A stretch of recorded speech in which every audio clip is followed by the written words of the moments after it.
Welcome to the CISSP Cyber Training Podcast, where we provide you the training and tools you need to pass the CISSP exam the first time.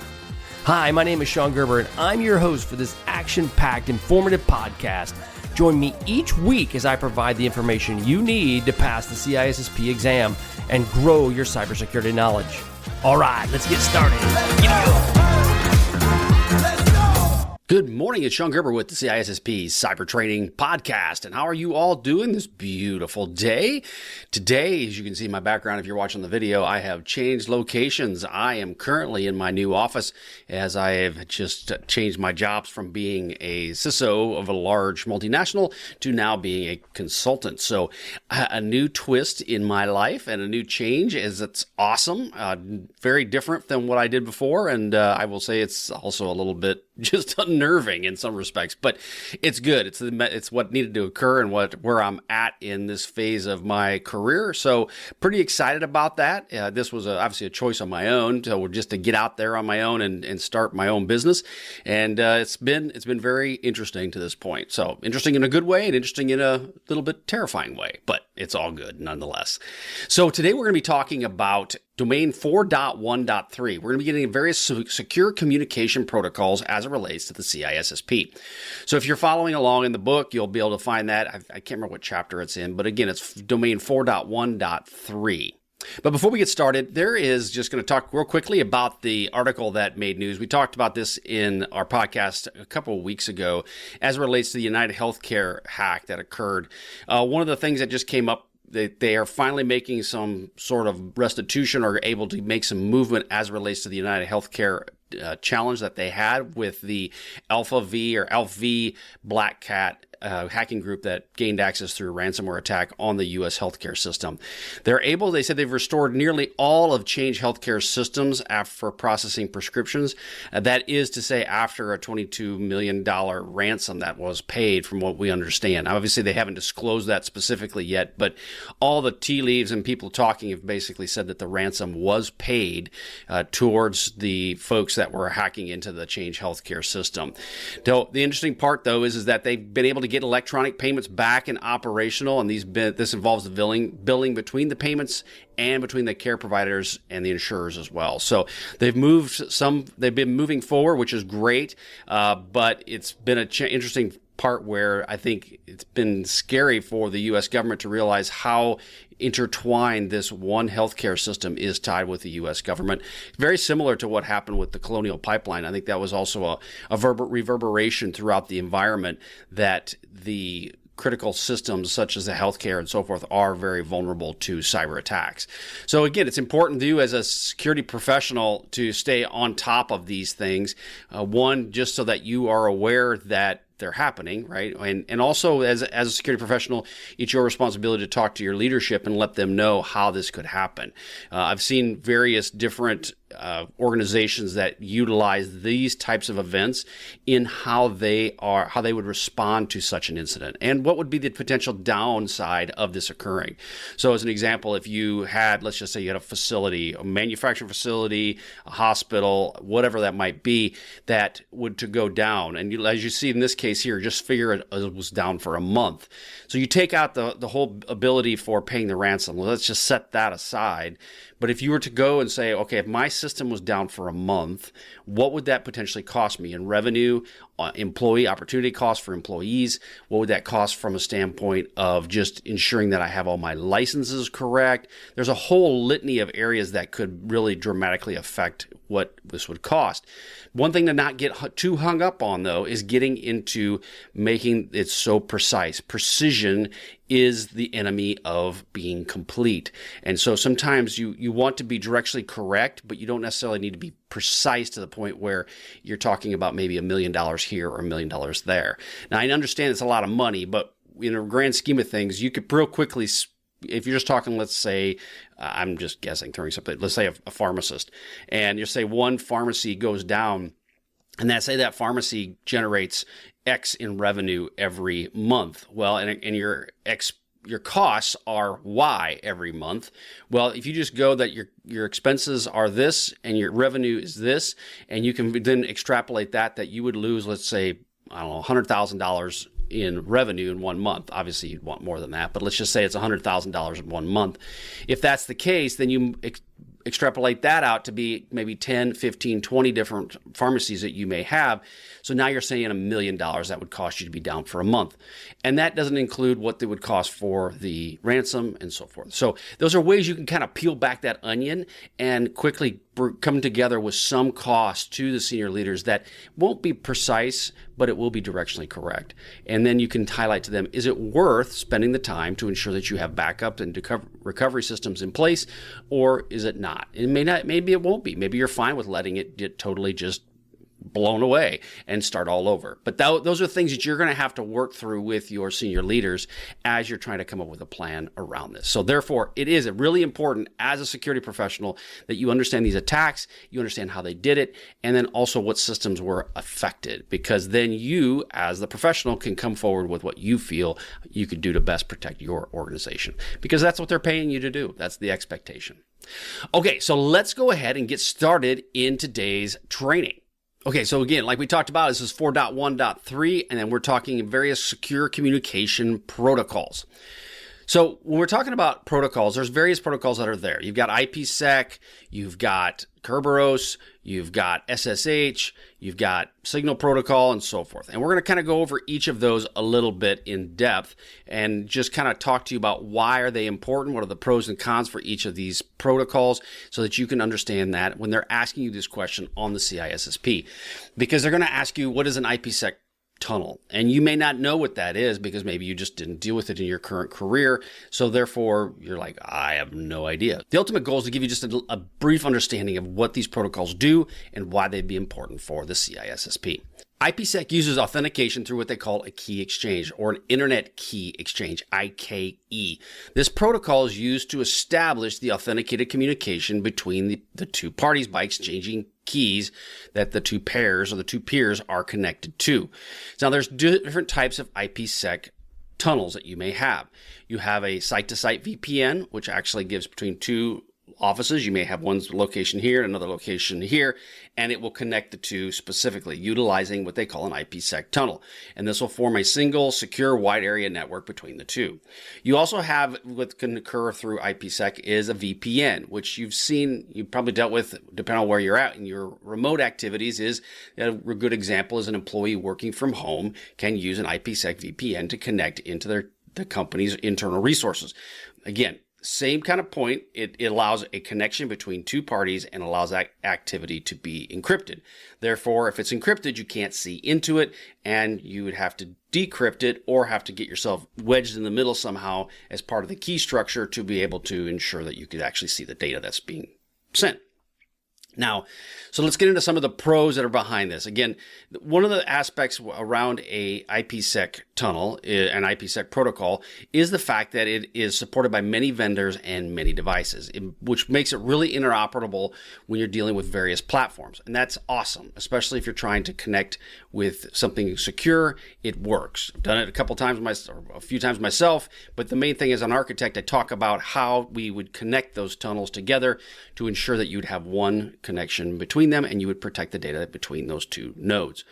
It does operate the network layer, which means it can secure basically any type of traffic regardless of the application or the transport protocol that's being used. So it's at the network layer. It's used by many vendors. Okay, now, some of the cons that come with this.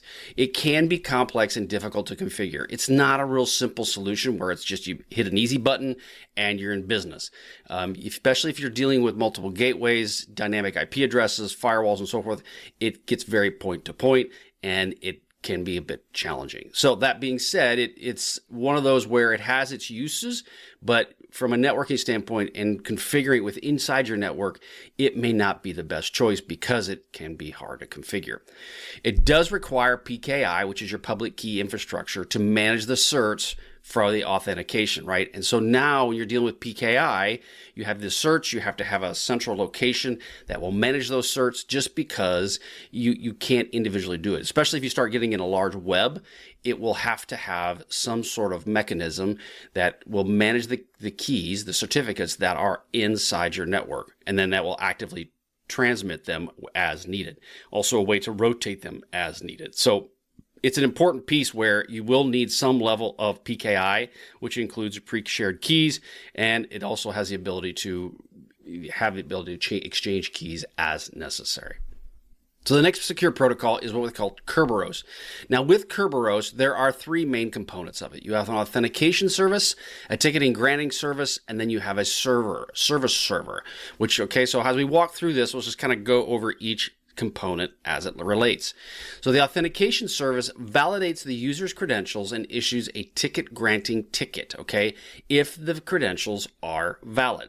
Now this ticketing granting service uses that ticketing granting ticket, TGT, to issue service tickets that allow access to the networks themselves. And then the service server accepts the service tickets and the users, and it provides the access required, specifically set up.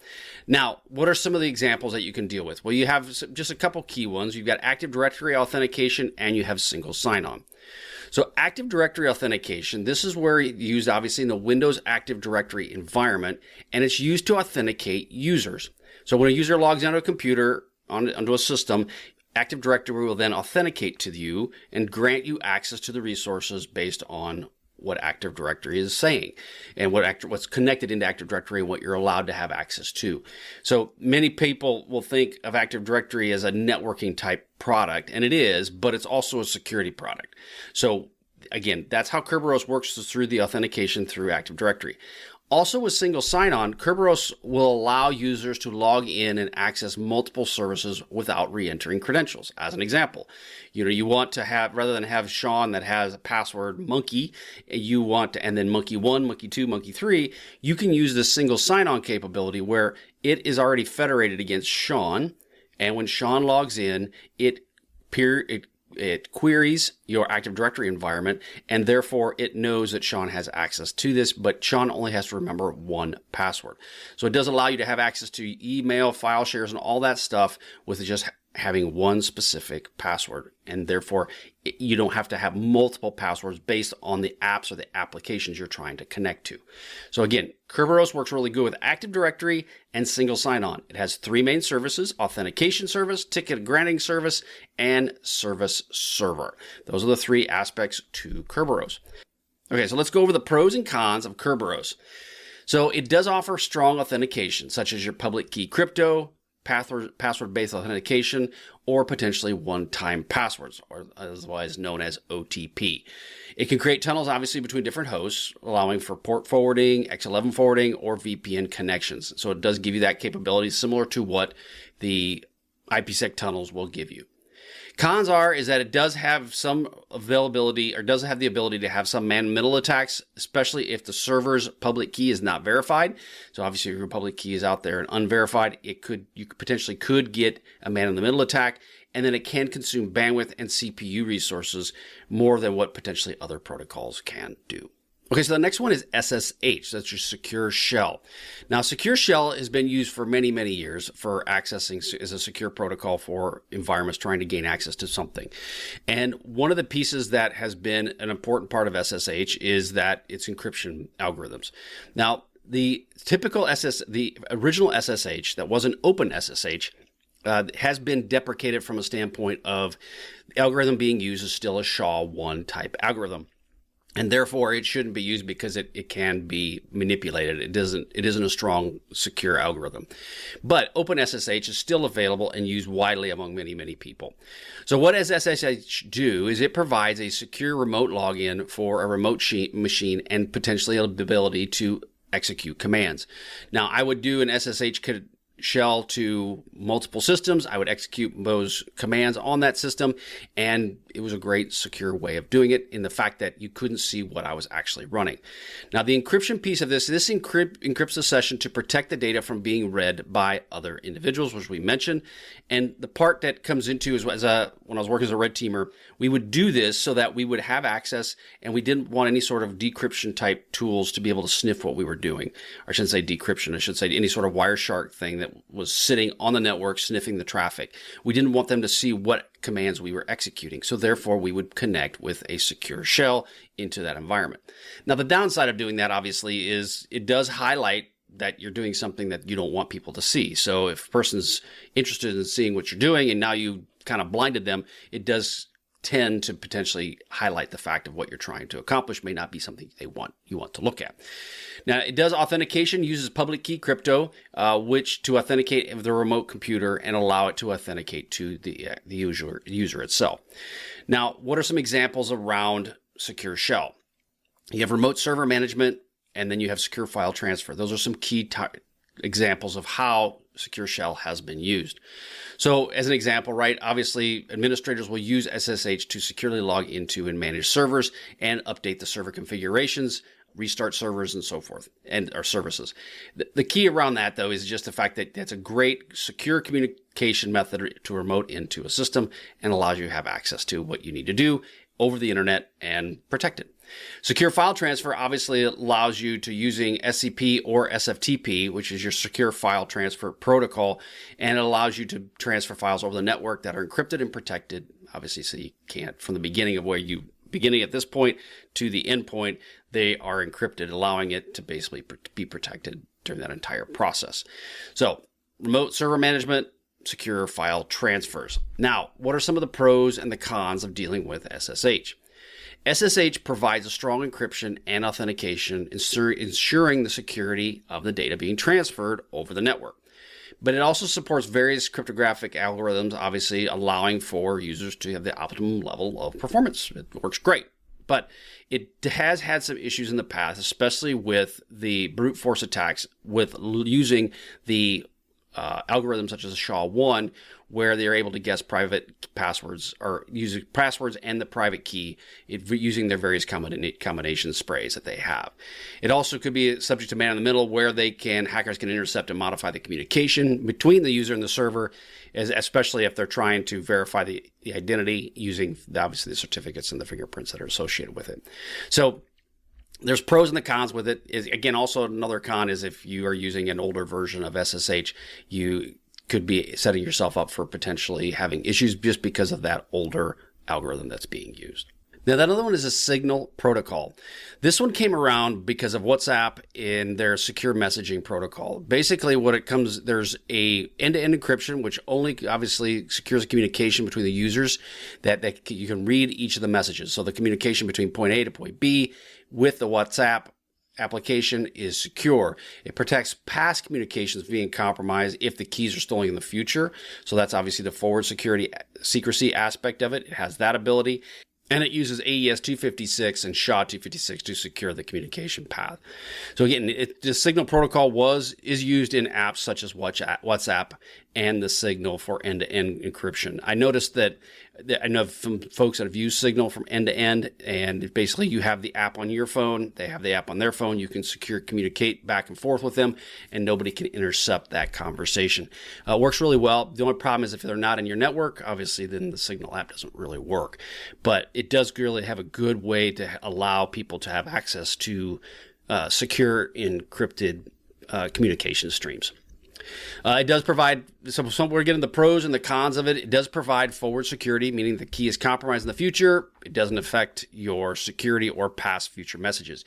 That's one of the things they're seeing more and more of, is this forward security or secrecy, just because of the fact that we know so much data is being stolen, and therefore all that people need at this point is getting the keys and they can have access to it.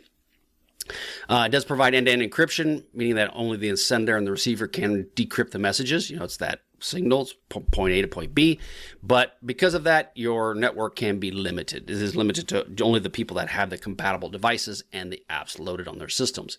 It also may be subject to legal or political pressure depending on which governments may allow it or not allow it, especially if you're dealing with governments maybe in Asia or say China or Russia. They may not want that. They may want you to be able to see those communication streams. So therefore, if they won't allow that app within their country. So something to consider as you're looking to deploy that within your organization. Okay, next one is Secure Remote Procedure Call, or RPC. So there is an authentication and encryption methodology for this as well. So it verifies the identity of communicating programs to prevent any sort of unauthorized access. And it does protect the data being transferred, obviously through a level of encryption. Now, how does RPC work? It's used with distributed apps where procedure calls may occur within a specific remote server. So a client application might use a secure RPC to connect to a database and query the remote server and retrieve the results in a secure form or fashion. So it's just a remote aspect of this, and it does allow the client application to use this secure RPC to connect and execute on this remote server. And therefore the query itself, the request, will be encrypted as well. Now, what are some of the pros that go along with this? It provides confidentiality and integrity, obviously, for these, preventing unauthorized access. It supports various encryption algorithms, which is a positive, right? Depending upon what you're going to be using, it allows for flexibility and yeah, it's flexible. Let's just go with that. It's very flexible, and it does allow that to occur. And within your organization, it can be deployed relatively easily, and it makes it a simple process. Now, some of the cons that go along with this is obviously it does need additional overhead for encryption and decryption, which may affect the performance and latency of the communication. It does rely on key distribution systems such as Kerberos and or public key crypto to allow this to happen, which does include increased complexity and some level of security risk.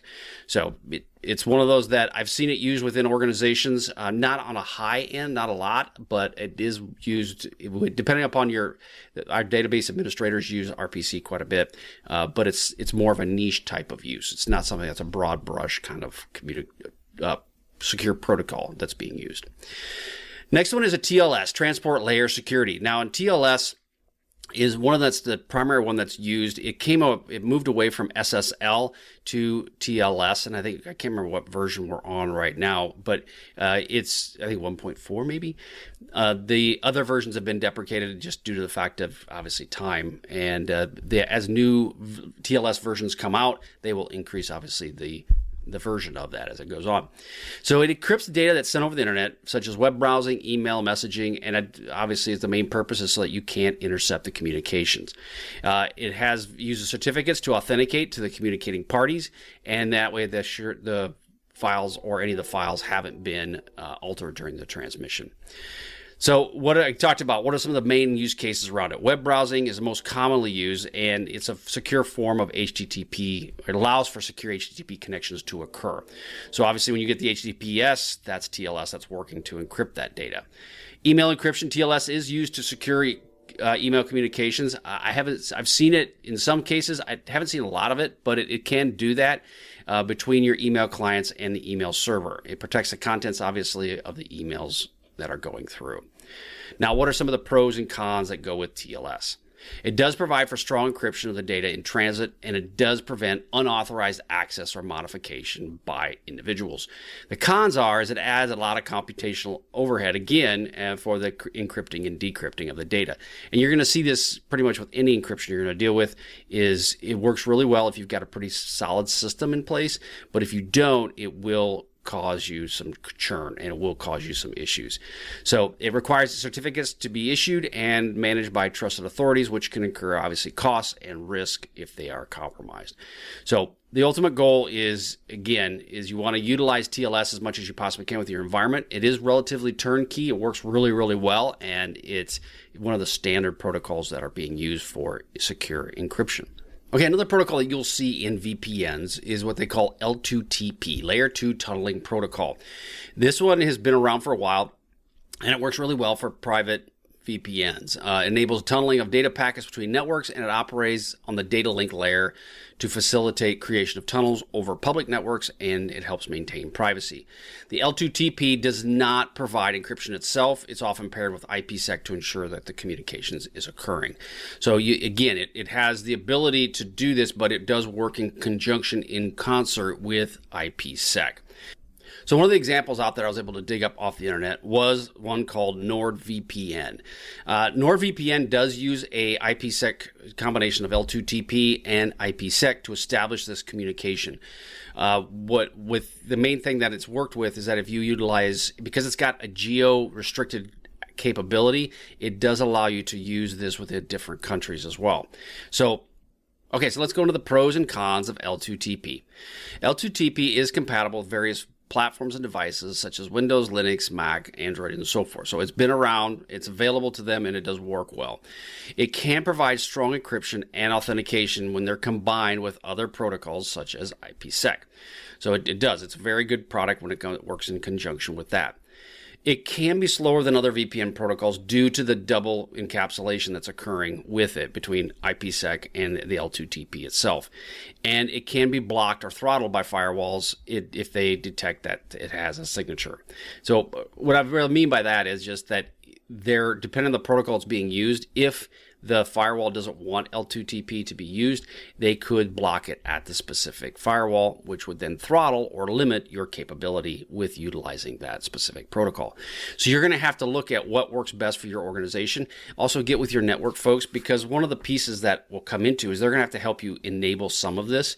So if you have network individuals within your organization, maybe find out what are the things they utilize right now as their key encryption protocol or secure communication protocol, and then get with them to see which one it is, and then if you feel that the deployment of it is sufficient for your needs. You may want to recommend something different to them, and if that's the case, then maybe they'll be interested in opening up and make some changes. Now, one that I hadn't been aware of, and I didn't see it in the CISSP book, was SRTP transport protocol. So it's a secure real-time transport protocol.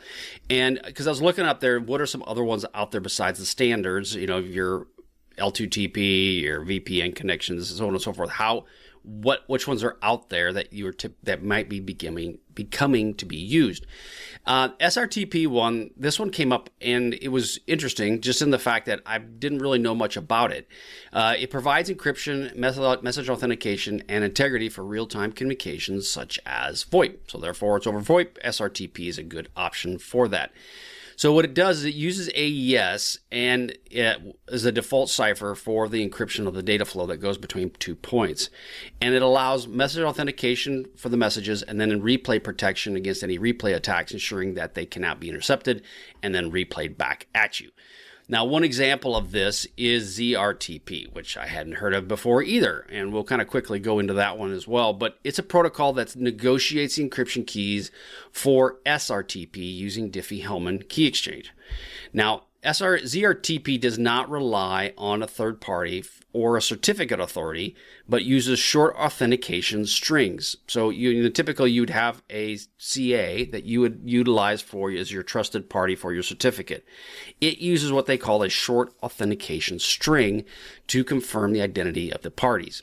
Now this authentication string can be verified by voice or by other means such as a QR code. So it's that, can you verify the QR code? You click on it. Yes, this is me. That's one of the ZRTP allows that encryption to occur. And this can occur over voice or video calls on IP networks. I hadn't really even thought of what that was. So that's something that was interesting and new.